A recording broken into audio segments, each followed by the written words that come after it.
Assalamualaikum warahmatullahi wabarakatuh. Waalaikumsalam warahmatullahi wabarakatuh. Ya Rabbi bil Mustafa ballighna qasidana waghfir lana ma madha ya wasi'al karami.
Bismillahirrahmanirrahim.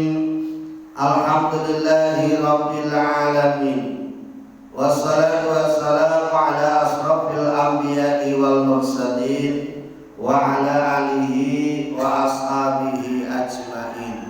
Rabbi israh li sadri wa yassir li amri wahlul 'uqdatam min lisani yafqahu qawli, amma ba'du.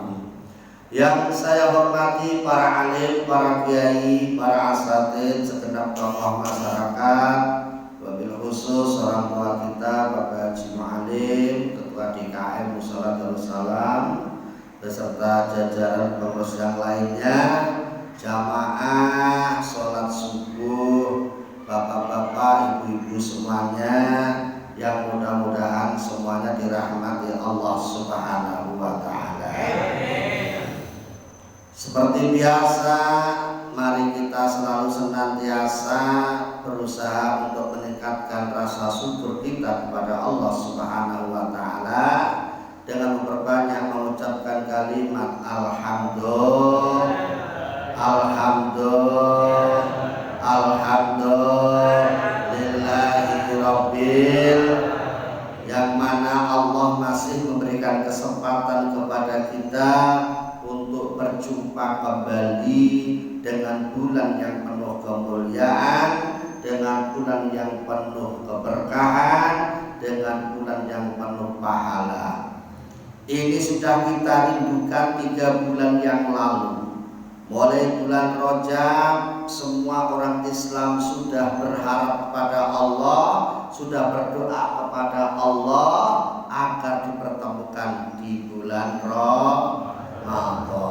Ya, doanya Allahumma barik lana fi Rajab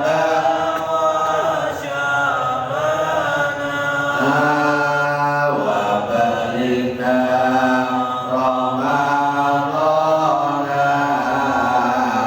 waghfir lana dzunubana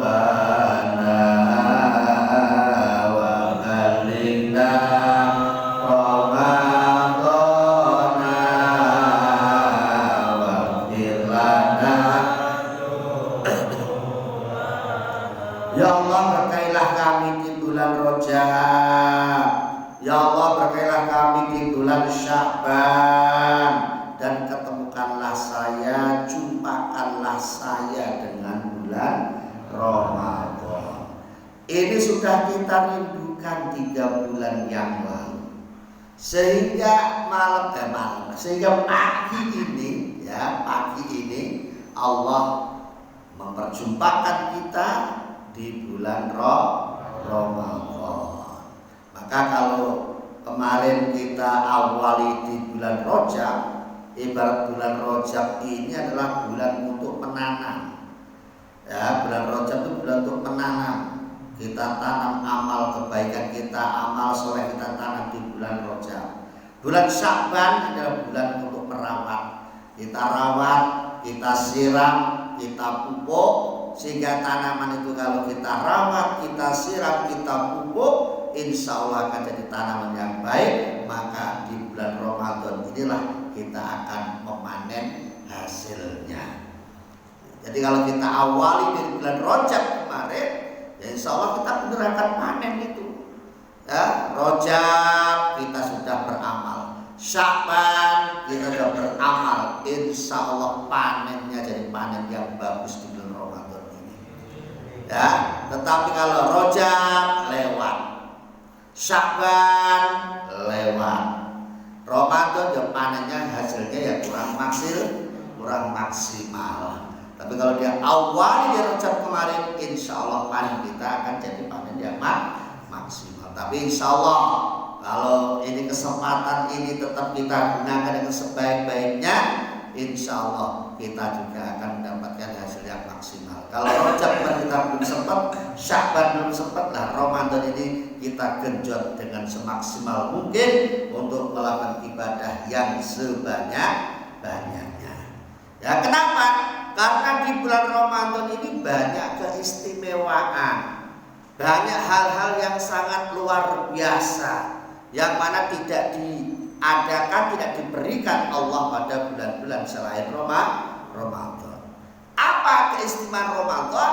Di antaranya yang sudah paling masyhur, sudah paling terkenal, dikatakan Allah dalam Al-Quran, di bulan Ramadan itu ada satu malam yang namanya malam Lailatul Qadar. Makanya di bulan Ramadan itu banyak ibadahnya biasanya di malam hari. Ya, di siang hari biasanya apa? Ngorok. Apa biasanya? Tidur, jangan dibolak-balik. Siang hari mah ngabuburitnya kemana? Nongkrong pinggir jalan, ngobrol, ya nggak ada gunanya. Ya, ngabuburit mah untuk anak-anak kecil. Ngabuburitnya orang tua begini ya itikaf di musola, di masjid, baca Quran. Itu ngabuburitnya begitu. Jangan ngabuburit kayak anak muda melulu.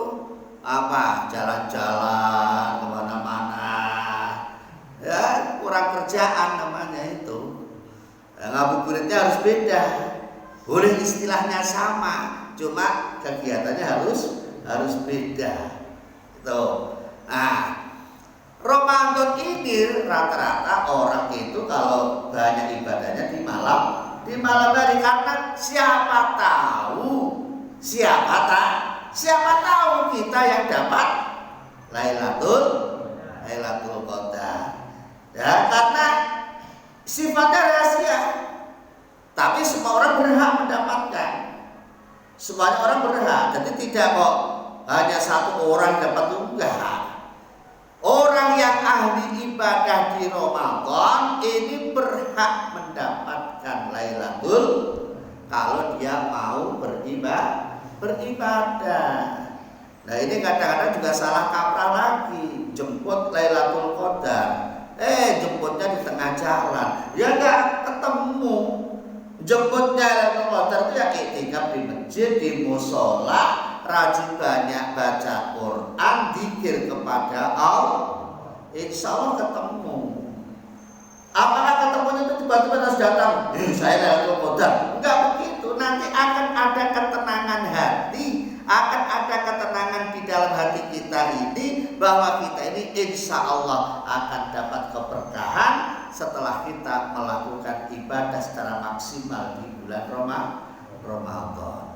Ini lah keistimewaan Lailatul Qadar itu apa? Dikatakan Allah dalam Al-Quran, siapa orang yang beribadah di malam Lailatul Qadar itu akan dikasih pahala oleh Allah seperti ibadah 1000 bulan. 1000 bulan itu kalau dihitung ya sekitar 84 tahun. Nah, kalau umur kita ini baru 50 tahun, berarti kita ada bonusnya 34 tahun. Udah dapat bonus 34 tahun. Kalau umur kita tuh sudah 50 tahun. Ya, kalau udah 84 tahun berarti ya pas itu. Ya, ini. Jadi sama aja ibadah dengan 1000 bulan. Ini adanya hanya di bulan Ramadan. Selain Ramadan tidak ada kesempatan yang sangat baik seperti ini. Makanya alangkah ruginya kalau orang-orang itu di Ramadan kok pada santai-santai, rugi gitu. Ya, rugi banget. Nah, Ramadan itu harus genjot. Makanya kalau di Arab sana, Pak, di Saudi sana, di Mekah, orang Saudi itu punya tradisi kerja itu hanya 11 bulan. Ya, hanya 11. Yang 1 bulan Ramadan penuh hanya untuk ibadah. Ya, coba kalau kita orang Indonesia begitu semua, ya, nggak ada corona, nggak ada penyakit. Orang Saudi itu sebulan berarti kalau Ramadan full perayaan. Kita kan balik, Ramadan full kerja. Kenapa? Mau lebaran. Kalau kita kan full kerja mau apa? Mau lebaran. Tapi kalau di Saudi itu full libur, hanya untuk ibadah. Karena secara hitungan mereka tetap untung. Ya, untung. Kenapa? Karena ada keterangan nanti itu ya, 1 kali beramal ini dibuat gandakan sampai 700 kali lipat. Apalagi di Masjidil Haram. Masjidil Haram itu 1 kali sholat sama 100.000. 1 sholat ya ini bandingannya 100.000 kali. Kalau Ramadan kali 7. Wah, makanya umroh banyak rebutan di bulan Ramadan. Rahasianya itu masalahnya. Ya, kalau umroh sekarang 40 juta murah banget, sampai 50 juta murah banget. Kenapa? Karena sekali sholat bandingnya 100.000, kalau Ramadan kali 700. Berebut itu. Makanya ini digunakan kesempatan untuk pemain-pemain travel itu harga dinaikkan masih nggak masalah. Kenapa? Kan dihitung masih untung. Maksudnya untung secara ukhrawi gitu loh. Pahalanya itu banyak banget gitu. Nih, jadi itu keuntungan apa di bulan Ramadan. Nah, apalagi keistimewaan Ramadan? Keistimewaan Ramadan lagi yang kedua diantaranya kata Rasul, fa inna da'awati fihi mustajabah. Ya, doa-doa yang kita panjatkan, doa-doa yang kita sampaikan, yang kita mohonkan kepada Allah, semuanya akan diijabah. Maka kalau kita puasa begini, Pak, jangan malas berdoa. Banyak-banyaklah berdoa. Mumpung masih diberi kesempatan Allah, doanya orang puasa ini pasti diijabah. Ya, silakan. Ya, mumpung ini bulan Ramadan, banyak-banyak berdoa. Yang sedang punya penyakit, minta semuanya sama Allah supaya penyakitnya disembuhkan. Udah berobat sana sini nggak sembuh. Nah, kesempatan pada Allah dengan doa, insya Allah akan kasih kesembuhan. Nah, yang banyak masalah, doa sama Allah supaya dikasih solusi yang baik sama Allah. Mumpung dikasih kesempatan sama Allah. Yang banyak hutang, doa sama Allah supaya dilunaskan hutangnya. Ya, yang banyak apa kira-kira? Ya, semuanya yang kurang-kurang minta pada Allah. Ini kesempatan hanya di bulan Ramadan. Ya, semua doa kita akan diijabah oleh Allah Subhanahu. Tapi tentunya ya gak gratisan. Jangan diambil enaknya sendiri. doanya mau, puasanya kagak. Nah, namanya begini diambil enaknya sendiri yang model begini ini. Ya, kadang-kadang orang kita tuh pinternya begitu. Ya, kebutuhannya, tuntutannya iya, kewajibannya kagak dijalani. Ini yang kadang-kadang salah kaprah. Mana katanya doa diijabah? Saya udah doa, enggak diijabah. Lah puasa kagak, traweh juga kagak. Ngakunya Islam, suruh puasa banyak alasan, suruh traweh ntar dulu lah. Begini ya nggak jadi, nggak bakal dikasih yang model begini. Ya, yang kedua apalagi wal awasodakoti makbulatun. Sodakoh kita diterima oleh Allah. Apapun sodakoh kita, sekecil apapun, akan diterima oleh Allah Subhanahu wa ta'ala. Makanya kalau Ramadan pada berebut ngasih takjil. Kenapa? Karena mau diterima sama Allah. Mau marin yang punya semangat aku gelundungin di musola gelundung, yang punya aqua 1 dus gelundungin di musola gelundung, ya, guna untuk apa? Mendapatkan ridho dari Allah Subhanahu. Diterima sedekah kita. Dan ya, wal hasanati mudha'afah. Kebaikan-kebaikan kita dilipat gandakan pahalanya. Sudah saya kata tadi dalam satu riwayat sampai 700 kali lipat. Misalnya kasih semangka 1, kalau di bulan Ramadan ini pahalanya sama 700 semangka. Alhamdulillah. Ngasih pisang 1 sisir kalau di bulan Ramadan sama aja dengan 700 sisir. Itu adanya di bulan Ramadan. Di luar Ramadan kagak ada. Makanya mau masuk Ramadan, mari. Ya, termasuk Bapak Ibu kalau traweh itu ada kotak lewat itu, ada assalamualaikum lewat depan kita di kotak. Ya, kita kok ngasih 5.000, 10.000. Nah, kalau di Ramadan kali 700 lumayan lah. Semalam ngasih 5.000, 5.000 kali 700 lumayan. Kalau kali 9, nah, kaya kita. Lumayan itu. Makanya jangan sampai lewat begitu saja. Kotaknya udah nyamperin assalamualaikum, pura mereka tahu, Fred, cuman geser aja, lewat lagi kata kotaknya. Oh, ini orang disamperin surga gak mau, ya kan? Jangan sampai kosong, walaupun hanya 2.000 gak masalah, ngisi aja. Ya, ngisi aja. Ntar jangan punya salah paham. Berarti musolanya kalau Ramadan begini ini ya, lu cari duit ya enggak. Ini saya hanya kasih tahu amal Bapak Ibu. Di Ramadan ini dilipat gandakan. Walau hanya 2.000, hanya 5.000, 10.000, ini pahalanya dilipat gandakan. Jangan sampai kita ini gak beramal gitu loh. Ya, jangan bolak-balik untuk yang lainnya aja jor-joran. Untuk di Ramadan ngisi kotak aja ya, perhitungan banget kan gitu. Ya, ini. Yang terakhir yang keempat, wal adzaba makfu wal adzaba madfu'. Siksa ditolak oleh Allah, pintu surga dibuka, pintu neraka ditutup. Ini kurang apanya Allah kasih kebaikan kepada kita. Setannya dikerangkeng, dibelenggu. Gak ada setan berkeliaran Ramadan ini. Cuma kadang-kadang kitanya yang baik sama setan. Setan kalau udah dikerangkeng, dilepasin sama kita. Ya, lepasin gimana? Ya dengan banyaknya orang gak mau puasa, gak mau sholat, setannya pada lepas lagi.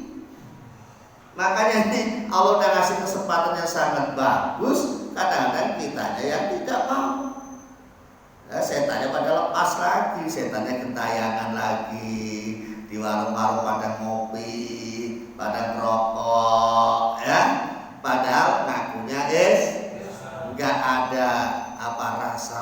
kalian, nggak ada rasa malu sedikit pun bahwa ini bulan yang mulia, ada kewajiban puasa. Dulu kalau dulu tuh masih ada rasa malu-malu gimana gitu. Tapi sekarang ini kayaknya sudah hilang hilang malunya maksudnya. Hilang apa? Hilang malunya. Orang rokok ngopi di warung biasa. Kalau dulu masih malu-malu, warung dulu masih ditutup gitu. Kalau mau jajan tuh warungnya ditutup, kelihatan kakinya doang gitu loh. Oh, ini ada orang jajan. Masih bagus, masih ada malunya gitu. Tapi kalau sekarang ini orang udah kayak biasa, yang puasa biar puasa, yang enggak juga enggak. Terkecuali kalau memang beda agama ya enggak masalah, karena puasa ini diwajibkan hanya orang yang beragama Islam. Ini mengakunya Islam, ya puasa enggak mau, apalagi sholat rawehnya. Ini Pak. Nah, kalau puasa ya gandengannya dengan traweh. Karena puasa dengan traweh ini satu paket. Adanya sholat traweh ya kalau kita di bulan Ramadan ya puasa. Ya, adanya traweh karena puasa. Adanya puasa ya harus mau traweh. Satu paket. Maka ini sering saya ibaratkan puasa dengan traweh ini ibarat orang tuh pakai pakaian yang lengkap. Puasa ibaratnya orang pakai celana, ya, traweh ibaratnya orang pakai baju. Karena yang wajib kan puasanya, yang wajib pakai celananya. Jadi kalau ada orang kok puasa saja nggak mau traweh, ini ibarat orang tuh masih pakai celana tapi nggak pakai baju, masih pantas lah, masih berani jalan-jalan di depan. Kayak Pak RT itu kalau siang kan kadang-kadang pakai ini ya nggak apa-apa, masih pantas saja, nggak masalah. Ya nggak pantas kan dia itu kagak puasa tapi ikut traweh. Ya, puasanya kagak, trawehnya mau. Ini ibarat orang hanya pakai baju nggak pakai celana. Kan lucu itu loh. Pakai baju tapi nggak pakai celana. Kenapa? Ya tadi itu wajibnya nggak mau, sunnahnya mau. Yang lebih lucu lagi, dia ngakunya Islam, traweh kagak, puasa kagak. Ini ibaratnya orang tuh nggak pakai baju, nggak pakai. Nah, orang apa itu namanya? Ya nggak tahu malu lah. Ya kan, orang nggak tahu malu karena ngakunya Islam, puasa kagak, traweh juga kagak. Ini ya. Jadi monggo disikapi dengan sebaik-baiknya. Karena ini puasa itu adalah wajib ibadah, maka ada aturannya. Aturan yang pertama yaitu fardunya puasa kita harus niat. Niat puasa itu di malam hari. Ya, jangan kok baru subuh itu baru niat. Enggak sah puasanya sampean. Orang yang kelewat niatnya puasanya kagak sah. Niatnya harus malam hari. Makanya habis traweh ada niat bersama supaya apa? Untuk jaga-jaga kalau nanti lupa niat. Kalau sampai lupa niat, nah kalau lupa niat berarti puasanya tidak sah. Makanya harus traweh supaya niatnya kagak lupa. Lah niat ini di hati, jangan di lisan. Makanya niat harus konsentrasi. Bapak Ibu kalau niat konsentrasi, jangan disabi dengan yang lainnya. Niat kok disabi sambil melipat sajadah, sambil jalan, sambil nyari sendal, itu gak niat namanya. Nah, ada nawa itu somawati ada sambil jalan, lah itu gak niat namanya. Niatnya konsentrasi, kusuk, ya kusuk, konsentrasi, masukkan itu dalam hati. Makanya kalau ada niat bareng itu baru membaca lafalnya itu. Nawa itu somagoti an adai fardhi syahri Ramadhana di sanati fardhillahi ta'ala. Itu pelagi setengah menit enggak masukkan hati. Tak hatinya bilang saya niat berpuasa Ramadan tahun ini fardhillahi ta'ala. Plok udah lagi Allahumma begitu. Jangan langsung Nah, itu sobat kodi anakun Allahumma belum masuk niatnya. Masukkan dulu niat ke dalam hati, baru kita bubar terawihnya. Itu harus dipraktekin, dirubah. Jangan sambil jalan, jangan sambil yang lainnya. Karena yang itu harus konsentrasi. Maka ada cara, salah satu cara menurut Imam Malik. Menurut Imam Malik ini boleh niat itu sekali tapi sebulan, dijamak niatnya namanya. Untuk jaga-jaga kalau lu lupa. Misalnya semalam tuh sampai niat, itu sauma jami syahri Ramadan hadisanati taklidan lil Imam Malik fardlillahi ta'ala. Ya, saya berniat puasa sebulan penuh tahun ini taklidan mengikuti Imam Malik fardlillahi ta'ala. Boleh. Ya, tapi apakah terus tiap malam nggak usah niat? Ya, nggak, tetap niat lagi nggak apa-apa. Tapi kalau misalnya lupa, ini Bapak Ibu sudah ada jaminan. Ya, kalau lupa, Bapak Ibu sudah ada jaminan. Ya, dari jaminan tadi itu, udah ada tanggungan satu tadi itu. Ya, tapi kalau nggak lupa, ya lebih baik niat. Ya, tapi kalau lupa, namanya orang kan kadang-kadang lupa. Ya kan, kadang lupa, mungkin kerjanya lembur, kecapean, terawihnya sendiri. Ya, jangan nggak sampai terawihnya sendiri misalnya, nggak sempat jamaah, sholat terawih sendiri.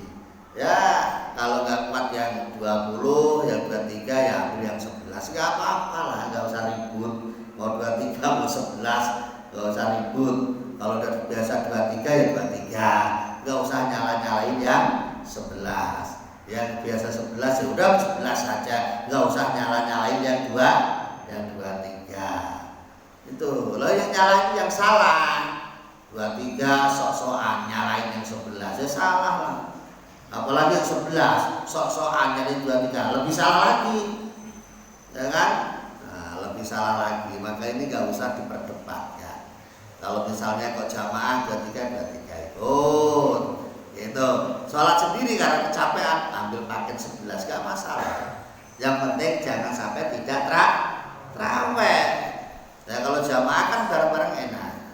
Ya, gak usah direbutin. Bapaan tuh 23 sholatnya buru-buru, pengennya cepat-cepatan aja. Gak usah begitulah. Ya, udah, yang penting mau terawih selesai. Ya, mau terawih selesai. Jangan kalau mau terawih udah terawih disalah-salah itu. Udah sholat udah salah-salahin, nggak boleh. Ya. Baik, mari kita lanjutkan kajian kita pada pagi hari ini. Nah, kita akan memasuki kajian tentang sholat jamaah. Nah, sholat apa? Sholat jamaah. Sholat jamaah ini sholat yang dilakukan secara bersama-sama. Ya, minimal 2 orang karena ada imam, ada makmum. Ini namanya sholat jamaah. Ya, kalau sendirian namanya sholat munfarid. Kalau bareng namanya sholat jamaah. Semakin banyaknya makmum, maka semakin makmur musholanya. Ya, maka kita makmurkan musola ini dengan sholat berjamaah. Saking dianjurkan jamaah, maka jamaah ini hukumnya ada yang mengatakan jamaah ini hukumnya fardu kifayah. Fardu kifayah ini ya sebuah kewajiban secara kolektif. Artinya bisa diwakili salah satu orang. Jadi bangun musola kayak gini ini yang berat itu rawatnya, Pak, bukan bangunnya. Bangun musola begini ini paling setahun 2 tahun selesai kelar.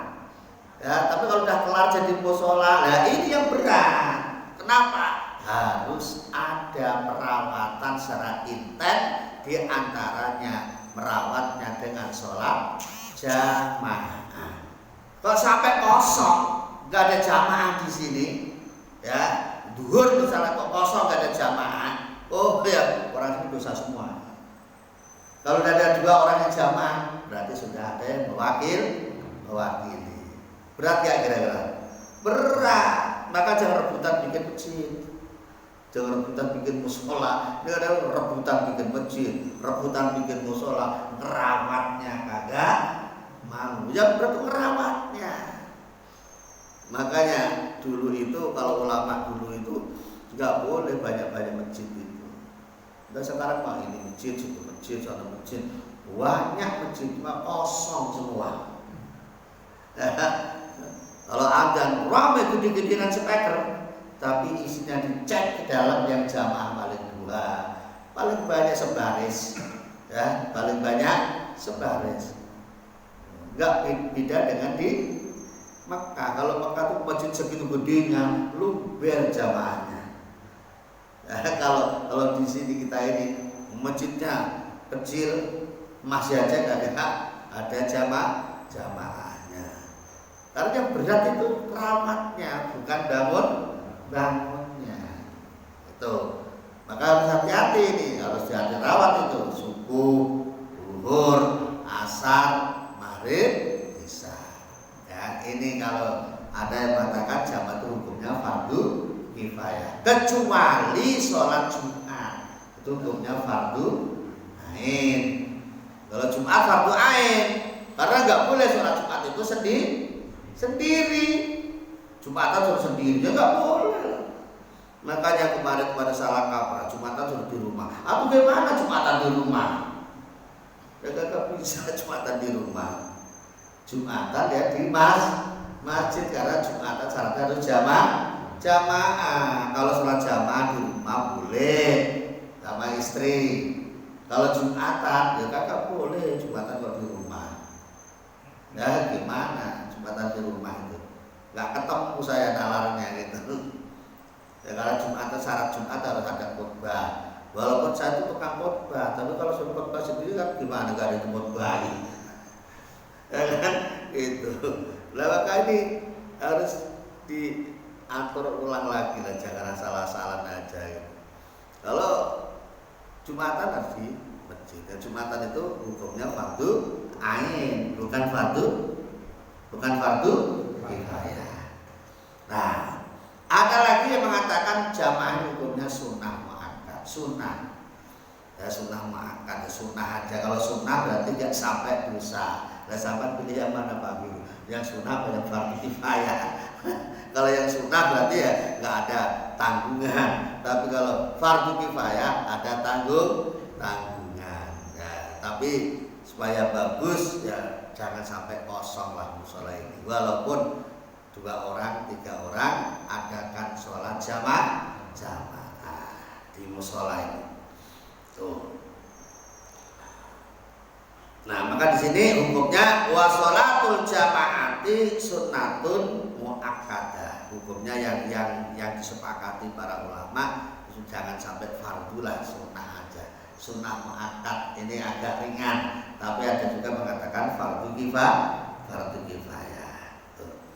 Nah, keuntungannya apa sholat jamaah? Sholat jamaah keuntungannya dikatakan Rasulullah, sholatul jamaati afdalu min sholatil fardhi bisab'i wa isrina darajah. Sholat jamaah ini lebih utama dibanding dengan sholat sendiri dengan kelipatan 27 derajat. Jadi kalau kita sholat sendiri hanya 1, kalau kita sholat jamaah dapatnya 27. Apalagi di bulan Ramadan kali 7, lumayan kan? Kali 5. Kalau kita 5 waktu jamaah terus berapa udah? Ya kan? 27 kali 700 kali 5. Itu yang sholat fardunya aja. Belum kalau sholat Terawih jamaah, sekali itu sholat terawih itu 23 rakaat kan, 20 tambah 3 rakaat berarti 23 kali 27 kali 700. Kan sayang nggak terawih kalau dihitung-hitung begitu. Sayang nggak? Sayang, lewat begitu saja. Makanya harus dipaksakan. Ya, dikit dipaksa. Kalau orang Sunda mengatakan Allahumma paksakan. Ya, Allahumma paksakan. Harus dipaksa supaya kita itu mau. Kalau nggak dipaksa, ya lewat terus. Nih. Lah caranya jamaah bagaimana? Wa 'alal ma'mumi ayyan biya al jama'ata dunal imam. Yang pertama, tata cara sholat jamaah itu yang pertama, makmum harus niat berjamaah. Ya, makmum niat makmuman. Dunal imam, selain imam. Kalau imam ya ini otomatis walaupun nggak niat imam, kalau di depan ya udah otomatis dia jadi imam. Ya, tapi kalau makmum, kalau nggak dikatakan makmuman ya nggak nempel syaratnya. Itu makanya kalau makmum wajib makmuman lillahi ta'ala. Kalau nggak ada kata-kata makmuman ya nggak nempel. Kalau imam karena diikuti otomatis nempel. Itu ya. Nah, kalau makmum ya sholli fardhu subhi raka'atain mustaqbilal qiblati adaan makmuman lillahi ta'ala. Tapi kalau imam lebih baik ke imaman ya diucapin. Tapi kalau tidak wajib. Tapi kalau makmum hukumnya wajib. Kalau nggak ada makmuman nggak nempel. Ya, kalau belum ada makmuman berarti tidak nempel sama imam. Tapi kalau imam, misalnya kalau ada orang sholat sendirian, ya tiba-tiba kita datang, ya masbuk gitu kan, kita langsung makmuman lillahi ta'ala, nempel langsung, walaupun sang imam tidak mengatakan imaman. Bisa dipahami ya? Bisa dipahami? Maka makmum harus apa? Ada makmuman.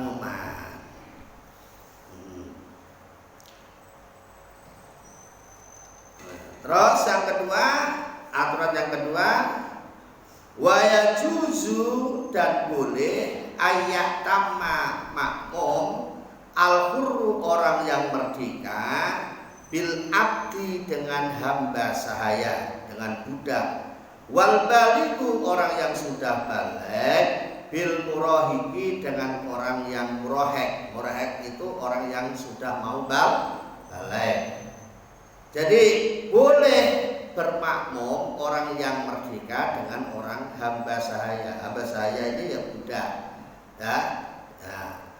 Atau orang dah balik sama orang yang belum balik tapi sudah memasuki usia balik. Taruhlah begini, anak muda boleh jadi imam, yang makmum orang tua boleh. Ya, majikan boleh makmum sama karyawan. Nggak ada bos misalnya, makmum sama anak buahnya boleh. Ya, dengan syarat imamnya memenuhi persyaratan jadi imam. Ya, imamnya tadi itu paling tidak ngerti aturan-aturan sholat. Oh ini rukun, oh ini sunnah, oh ini membatalkan sholat, ngerti. Nah itu boleh, ya sudah boleh. Jangan sampai imam nggak ngerti aturan sholat. Sholat imam sholat seenaknya sendiri, ya begitu kok jadi imam lah, nanti repot urusannya. Harus tahu rukunnya sholat apa aja, sunnah-sunnah sholat apa aja, yang membatalkan sholat apa aja, bacaan-bacaan sholat apa aja, ngerti semua lah, itu baru boleh jadi imam. Walaupun anak muda boleh imami orang Yang tidak boleh walayak tamu dan tidak boleh bermakmum rajulun siapa laki-laki bimra'atin dengan perempuan. Nah ini perempuan itu nggak boleh ngimami laki walaupun perempuan lebih pinter. Tetap harus jadi makmum selama ada laki-laki. Misalnya dilalahnya ada suatu contoh yang perempuannya hafidhah, hafal Quran 30 juz, laki-lakinya ngaji aja kagak ngerti. Ya, laki-lakinya itu ngaji aja kagak, tapi kan rajin ibadah, taat ibadah. Sholat tetap kalau begini tetap yang laki-laki yang jadi nggak boleh perempuan jadi imam laki-laki. Ya tentunya ya ada sesuatu hal yang terbaik begini, jangan langsung suudzon sama Allah. Oh nggak adil Allah, masa saya hafal Quran kok suruh makmum sama yang nggak ngerti apa-apa. Ya nggak boleh begitu, mengaturannya harus begitu. Ya, kenapa ya? Di antaranya ya mungkin di antaranya kalau perempuan jadi imam, misalnya ya, yang imam perempuan di musola begini, Pak RT di belakangnya Allahu Akbar bukan sholat, kelihatin ya gerak-geriknya aja itu nanti repot urusannya itu. Nah, maka ini laki-laki nggak boleh makmum sama perempuan. Walaupun perempuan lebih perempuan boleh jamaah jadi imam sesama perempuan. Nah, perempuan boleh itu. Ada perempuan imam tapi makmumnya sama-sama perempuan. Nah, itu. Wala qari'un dan tidak boleh makmum seorang ahli baca Al-Qur'an biummiyin dengan orang yang tidak bisa baca Al-Quran. Nggak boleh orang yang bacaan Qurannya bagus, ahli baca Quran, makmum dengan orang yang tidak bisa baca Quran, jadi nggak boleh. Makanya syarat imam itu bacaannya harus benar, panjang pendeknya, tajwidnya jangan sampai ngawur seenaknya sendiri. Kalau merasa belum ngerti ya dipasrahkan aja yang sudah ngerti. Ya agak pantas gitulah. Jangan kalau ngerti 100% ya nggak ada yang mau nanti. Di sini yang agak pantas siapa? Yang agak pantas saja siapa? Itu bacanya. Ya. Terus dia ngerti lah tata aturan sholat. Man qara al-Qur'ana bi ghairi tajwidin fahuwa fasikun. Siapa orang yang membaca Al-Qur'an tanpa didasari ilmu tajwid, maka dia termasuk orang fasik. Fasik artinya rusak. Rusak apanya? Rusak bacaannya. Rusak bacaannya bisa berpengaruh pada artinya. Kalau sudah merusak artinya, maka akan bahaya buat kita semua. Maka supir ini harus yang punya SIM. Kalau nggak punya SIM, nanti ngaco. Supirnya bisa seenaknya sendiri karena nggak pernah ada penataran. Kalau untuk ujian SIM kan memang kita ditata, diarahkan gitu kan. Oh ini begini sehingga kita diarahkan, ngerti. Kalau nggak pernah diarahkan, nggak ngerti, ya asal nyupir aja. Rambu-rambu nggak ngerti ya ditabrak aja. Lampu merah malah jalan, kan repot. Lampu hijau malah berhenti, bolak-balik. Nah ini yang yang harus kita pahami. Jadi orang yang ahli baca Quran nggak boleh imam sama orang yang tidak bisa baca Al-Quran. Kalau nggak tahu Pak, nggak masalah. Misal sholat zuhur, ya kita langsung makmum sama orang yang ada di situ, masbuk tadi, nggak masalah. Niatnya jamaah. Itu. Ya ini harus disadari. Nah, jadi Orang laki-laki nggak boleh imam sama perempuan, ya. Terus orang yang ahli baca Quran nggak boleh makmum sama orang yang tidak bisa baca Al-Quran. Wa ayyu maudhi'in sholat fil masjidi bi sholatil imami fihi wa huwa alimun bi sholatihi ajza'ahu ma lam yataqaddam alaihi.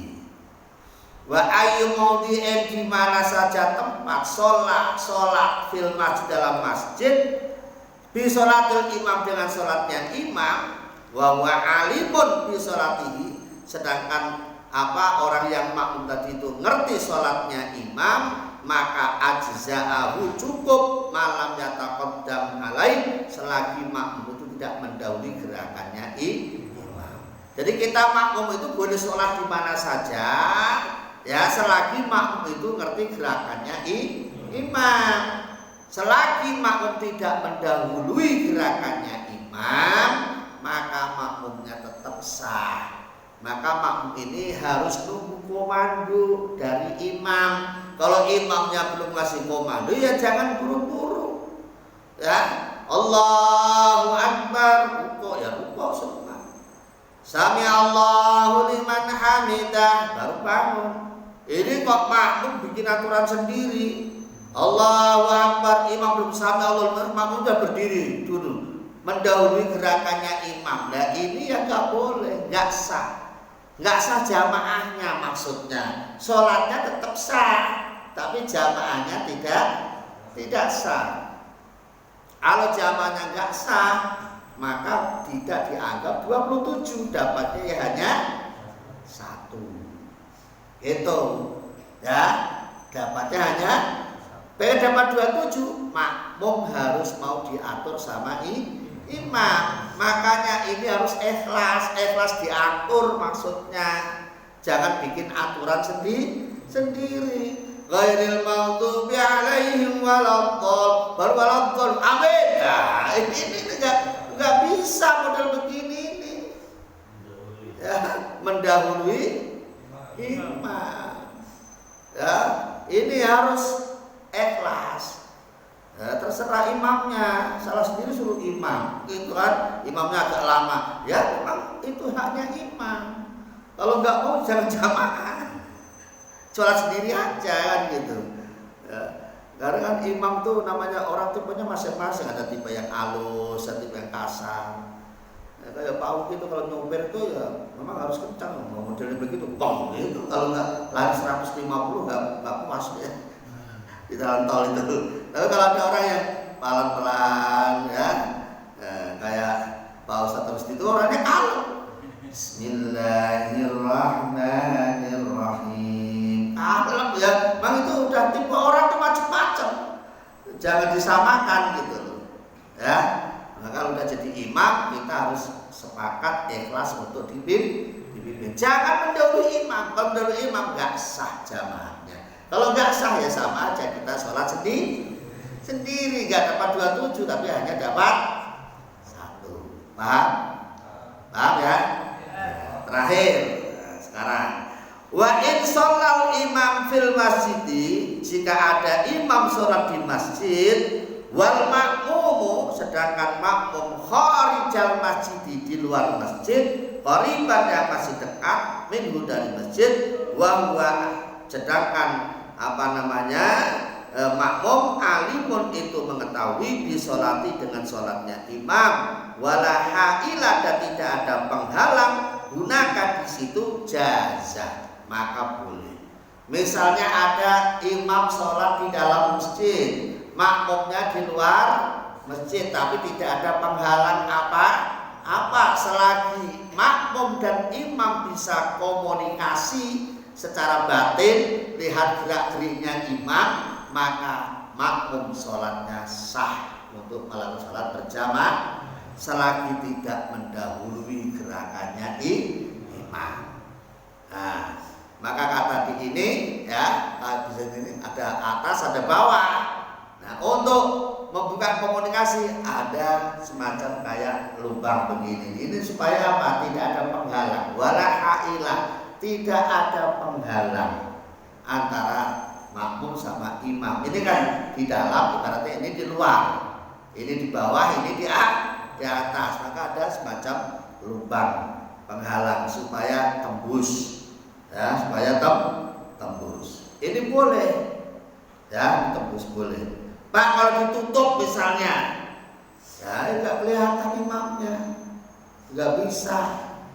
Ya, walaupun dekat begini, ya, ini tutup ini, makmumnya di sini, makmumnya di sini, tertutup penghalang tembok, kan nggak tahu. Walaupun dekat, ya nggak tahu, ya tetap tidak sah. Pak, saya dibantu dengan alat, ada CCTV. Wah, jangan canggih. Maka hukum itu nggak usah kaku-kaku. Tutup tapi ada CCTV. Zaman canggih sekarang, ya kan kelihatan. Ya kalau begitu penghalangnya diganti karena ada gangguan CCTV. Tapi jangan salahnya, makmumnya jangan makmum sama TV. Ya, kalau niat makmumnya sama TV ya nggak sah. Ya, lihatnya jangan makmum sama TV, karena ya gimana lagi bang? Adanya TV pak, makmum nggak boleh, makmum tetap sama imam. Kebetulan imam yang bisa dilihat di TV gitu. Tapi ini kata korban loh ya, jangan begini. Kalau bisa sholat di rumah aja lah, pakai CCTV, imamnya yang di Madinah aja. Ya nggak boleh, ya nggak boleh. Atau di Istiqlal, channel Istiqlal Style, ya kita sholat terakhir Allahu Akbar. Itu kan namanya mengikuti apa? TV. Nggak boleh. Kalau di musola begini kan ada imamnya di bawah, kebetulan bisa dilihat di atas itu boleh. Tapi kalau udah jauh, niatnya TV, makmumnya sama TV, ini tidak boleh. Paham ya? Nah tuh, jadi selama itu tidak mendahului gerakannya imam, ini diperbolehkan. Jadi itu tata cara sholat berjamaah. Mudah-mudahan ada manfaatnya, ya bisa kita praktekkan, jadi ilmu yang manfaat. Mari kita di bulan Ramadan ini berusaha dengan semaksimal mungkin, ya, agar kesempatan yang sangat baik yang diberikan Allah kepada kita ini bisa kita amalkan, kita gunakan dengan sebaik-baiknya, dan kita mudah termasuk orang yang dipilih oleh Allah menjadi ahli surganya Allah Subhanahu wa taala. Amin ya rabbal alamin. Astaghfirullah rabbal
Siratal ladzina an'amta 'alaihim ghairil maghdubi 'alaihim waladdallin.